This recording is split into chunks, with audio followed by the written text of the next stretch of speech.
Bom dia, pessoal. Na aula de hoje, como vocês já viram, né, lá na descrição, a gente vai fazer uma revisãozinha sobre metabolismo energético, tá? Que parte de metabolismo energético a gente revisa hoje? Fotossíntese, né, a fase clara, a fase escura, todos os processos que envolvem a fotossíntese e a quimiossíntese, tá? Então, a gente vai fazer essa revisão hoje, não por slides, que a gente já usou e que vocês já têm disponível, né, lá na sala Google. A gente vai usar hoje algumas atividades, algumas questões vestibulares que cobram bem esse assunto e aí servem como um ponto de partida para a gente discutir mais um pouquinho e fechar de uma vez por todas essa temática, tá? Então vamos lá. Analise as alternativas a seguir. Eu vou diminuir a câmera aqui um pouquinho. E marque aquela que melhor define o processo de quimiossíntese. Então, quimiossíntese, qual seria a melhor definição? É um processo em que há a produção de matéria orgânica a partir de energia luminosa? Não, né? Esse processo é a fotossíntese. A quimiossíntese é um processo em que o ser vivo retira a energia armazenada dos alimentos. Esse processo que tira a energia armazenada dos alimentos vai ser a respiração celular, tá? Quimiossíntese é um processo anaeróbico em que a glicose dos alimentos é quebrada de modo a oferecer energia para determinado organismo. Não. Né? A quimiossíntese ela vai ser muito semelhante à fotossíntese. Ela não quebra a glicose, né? Ela vai produzir a fonte de matéria orgânica, né? Quimiossíntese é um processo no qual são produzidas moléculas de álcool etílico. Essa é a fermentação alcoólica. E a nossa alternativa, né, correta, óbvio, a letra E, a quimiossíntese é um processo em que a energia é produzida a partir de reações oxidativas de substâncias inorgânicas simples, que essa energia depois é doada, né, é utilizada pelo organismo para produzir a sua fonte de matéria orgânica. Então, enquanto na fotossíntese a gente tem lá as plantas, as algas, utilizando a energia luminosa, né, como essa fonte necessária de energia para produzir a matéria orgânica, lá na quimiossíntese, essa energia é a energia que vem, né, das reações de oxidação que ocorrem antes da fixação do carbono, né, e da produção da glicose, tá? Então, questão certa, ou alternativa certa, letra E. E aí, vamos para a próxima. A fotossíntese é o início da maior parte das cadeias alimentares no planeta. Sem ela, os animais e muitos outros seres heterotróficos seriam incapazes de sobreviver, porque a base de sua alimentação encontra-se sempre nas substâncias orgânicas produzidas pelas plantas clorofiladas, né? Então, quando a gente estava discutindo lá teias e cadeias alimentares, a gente viu que os autótrofos estão na base da cadeia alimentar e justamente a fotossíntese é o motivo pelo qual eles ocupam essa posição, né? Sobre esse processo fotossintético, podemos afirmar corretamente que durante a etapa fotoquímica é a etapa da fase clara, né? A etapa que ocorre na presença de luz. Quais são os dois fenômenos principais que ocorrem nessa etapa? E aí a gente tem logo de cara na letra A resposta correta, né? Ocorre a liberação do oxigênio por causa da fotólise da água e ocorre também a redução de NADP em NADPH2 e essa substância, né, esse transportador de hidrogênios vai levando esses hidrogênios lá para a fase escura. Então, questão correta, letra A. A questão 2, alternativa correta, letra A, tá? Por que não pode ser a B, professora, já que tem fotólise da água? Porque aqui a gente tem oxidação do NADP a NADPH, e não é um processo de oxidação, né? É um processo de redução, ele vai ganhar elétrons, tá bom? Questão 3 agora, ó, um pouquinho sobre fatores limitantes da fotossíntese, analise os gráficos abaixo e assinale aquele que representa corretamente a influência da temperatura sobre a fotossíntese. Então, como a temperatura influencia nesse processo de fotossíntese, né? Qual desses gráficos mostra isso? Então, aqui a gente teria um gráfico em que, à medida que a temperatura aumenta, a taxa também aumenta, né? Só que depois de um tempo ela permanece constante, sem nenhuma alteração. A temperatura aumenta e a taxa da fotossíntese diminui, errado, né? Porque a gente sabe que é proporcional à medida que, partindo-se de uma temperatura muito baixa, à medida que a temperatura aumenta, a taxa fotossintética aumenta também. Um expoente, né, que sempre vai aumentar, não, né, chega um ponto em que ela fica constante, não é da letra E. Na letra B, a gente teria um aumento, depois uma queda e um aumento novamente, à medida que aumentasse a temperatura, errado. E da letra D, que é a nossa alternativa, na nossa assertiva, alternativa correta, à medida que a gente aumenta a temperatura, tem um aumento na taxa de fotossíntese até um determinado ponto, né, em que ela atinge a sua frequência máxima.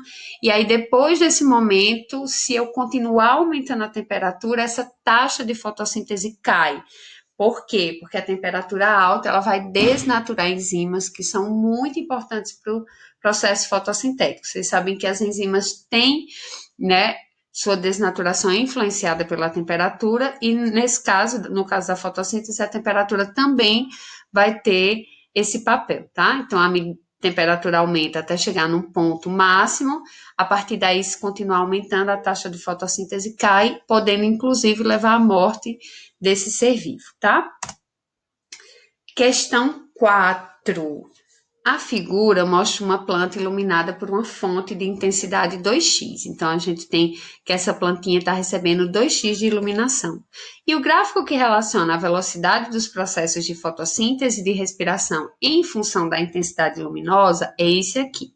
Então, a gente tem aqui a velocidade da reação pela intensidade luminosa. E aí, a gente tem que, quando chega aqui em 2x, ó, é o ponto de compensação, ou seja, é o máximo que essa planta precisa receber de luminosidade para atingir uma boa velocidade de reação, tá? E a partir daqui, se eu continuar aumentando, ela permanece estável. Vejam que esse gráfico, ele também te dá uma medição da respiração.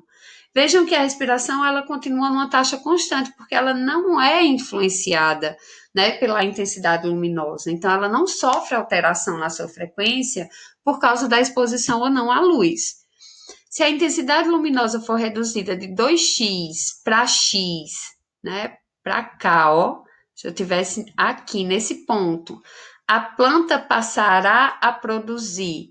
Vejam, se eu estou aqui em x, né, nesse ponto, vocês percebem que a taxa de fotossíntese nesse local, ela é menor do que a taxa de respiração que está aqui? Então, se eu tenho uma taxa de fotossíntese menor que a respiração, eu vou produzir mais gás carbônico com a respiração e menos oxigênio com a fotossíntese. Concordam comigo? Então, a letra que representa a resposta correta aqui seria a letra B. Né? A planta passará a produzir menos oxigênio, porque a fotossíntese vai ser menor, e mais gás carbônico, porque a taxa de respiração vai estar maior do que a de fotossíntese. Então, nesse caso, a planta vai estar produzindo mais gás carbônico que oxigênio, tá? Questão 5. O gás carbônico e o oxigênio estão envolvidos no metabolismo energético das plantas. Acerca desses dois gases, pode-se dizer que o oxigênio é produzido apenas à noite? Falso, né, gente? Lembra que o oxigênio é produzido na fase clara, a partir do processo de fotólise da água. Então, assim que a molécula de água é quebrada, né, na presença da energia luminosa, o oxigênio é produzido. O oxigênio é produzido apenas durante o dia? Correto, né? Então, se a gente tem o oxigênio sendo produzido na fase clara, na presença de luz, né, com a fotólise da água, ele só pode ser produzido durante o dia, tá? Gás carbônico é produzido apenas à noite? Não, né? Porque a planta respira o dia inteiro. É produzido apenas durante o dia também? Não, né? Durante o dia e durante a noite. Oxigênio e gás carbônico são produzidos dia e noite? Falso. Só o gás carbônico é produzido dia e noite pela respiração e o oxigênio durante o dia na fase clara, tá? Vamos dar sequência. Questão 6. O processo de fotossíntese consiste basicamente na produção de compostos orgânicos a partir de gás carbônico e água, utilizando energia luminosa. Esse processo ocorre nos organismos clorofilados, tais como as plantas. Em relação à fotossíntese nos vegetais, são feitas as seguintes afirmativas. 1. A energia luminosa solar é captada por pigmentos presentes nos cloroplastos, sendo os principais denominados clorofilas A e B. Verdade, né? Então, as clorofilas estão lá nos cloroplastos, a gente sabe que tem A, B, C e D, mas as principais são a clorofila A e B, e elas captam a energia luminosa, tá? Quanto maior a concentração de gás carbônico e a intensidade luminosa, maior será a taxa fotossintética? Falso, gente. Por quê?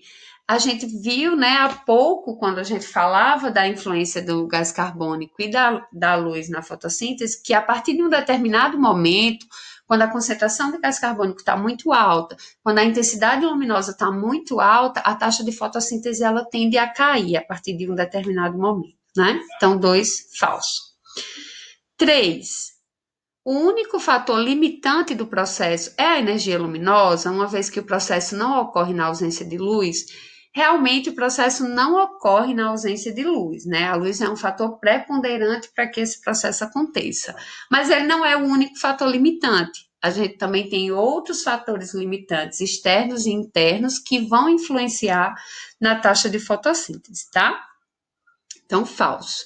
E por último, o ponto de compensação fótico corresponde à intensidade de energia luminosa, na qual as taxas de fotossíntese e de respiração se equivalem? Sim. Né? Então, nesse momento, a fotossíntese ela está numa taxa semelhante à taxa da respiração, né? Vão se equivaler, e a gente tem uma liberação de oxigênio e de gás carbônico mais ou menos equilibrada pela planta, tá bom? Então, são verdadeiras as afirmativas 1 e 4, seria aqui a letra B. E para a gente finalizar, pesquisadores conseguiram estimular a absorção de energia luminosa em plantas graças ao uso de nanotubos de carbono. Para isso, nanotubos de carbono se inseriram no interior dos cloroplastos por uma montagem espontânea através das membranas dos cloroplastos. Pigmentos da planta absorvem as radiações luminosas. Os elétrons são excitados e se deslocam no interior de membranas do cloroplasto. A planta utiliza em seguida essa energia elétrica para a fabricação de açúcares. Os nanotubos de carbono podem absorver comprimentos de onda habitualmente não utilizados pelos cloroplastos, e os pesquisadores tiveram a ideia de utilizá-los como antenas, estimulando a conversão de energia solar pelos cloroplastos com aumento no transporte de elétrons. O aumento na eficiência fotossintética ocorreu pelo fato dos nanotubos de carbono promoverem diretamente. Então, vejam só, os nanotubos de carbono, eles estão absorvendo mais energia luminosa, né? Eles estão absorvendo comprimentos de onda que as plantas naturalmente não conseguiam absorver. E a partir disso, eles estão aumentando a taxa de fotossíntese, né? Estão estimulando a conversão de energia solar em energia, né, que vai ser armazenada lá na matéria orgânica. E eles fazem isso porque eles promovem diretamente utilização de água? Não, eles estão absorvendo comprimentos de onda, eles estão absorvendo energia luminosa. A absorção de fótons, essa é a alternativa correta. Então, eles absorvem mais fótons, né, da luz, eles conseguem captar esses comprimentos luminosos que a planta, né, normalmente não iria captar, e aí eles aumentam, né, a disponibilidade de elétrons livres, né, aumenta a energia luminosa, mais elétrons estão sendo excitados, e aí eles vão aumentar essa taxa de fotossíntese, tá bom? Por que não é formação de gás oxigênio, professora? Porque eles estão diretamente captando a luz, né? Eles não estão participando, por exemplo, da quebra da molécula de água nesse momento, tá? Proliferação dos cloroplastos, nada a ver, né? Aumentar o número de cloroplastos nesse momento, e captação do dióxido de carbono também não, porque eles estão diretamente associados à absorção, né? A absorção de comprimentos de onda de luz, de energia luminosa que as plantas não conseguiam absorver antes. E aí aqui a gente para e continuamos com outras questões extras de quimiossíntese e fotossíntese lá no nosso momento síncrono, tá? Sejam bem-vindos então e até já já.